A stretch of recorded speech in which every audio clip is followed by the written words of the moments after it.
Outside Lagos, Nigeria's largest city. ITV News secretly filmed at the site. It was awash with animals, alive and dead.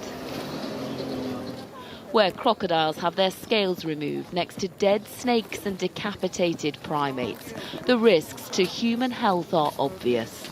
The charity Wildatlife that helped obtain the footage wants the dangers exposed. Nigeria doesn't have strong laws to protect its wildlife. The law enforcers are not even aware of the importance or the laws that protect these animals.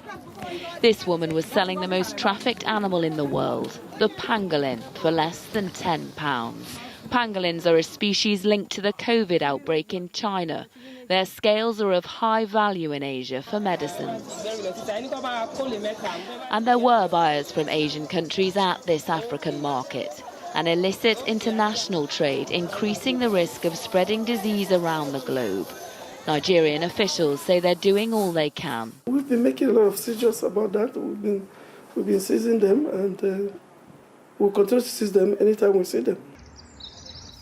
But back in the UK, scientists are concerned that controls at such markets are poor. That general concept of bringing lots of animals together and people together and doing all kinds of things to them in the same place, that's a general risky thing to do.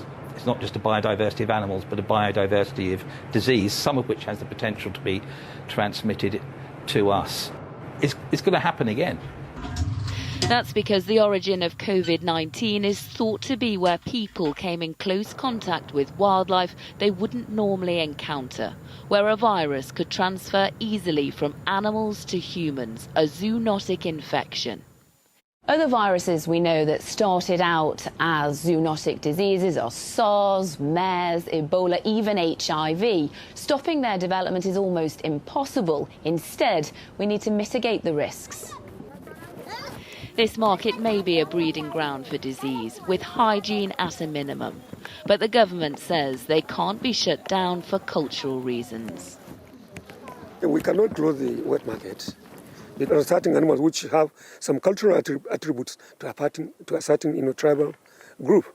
We have to devise a way of sustaining the industry.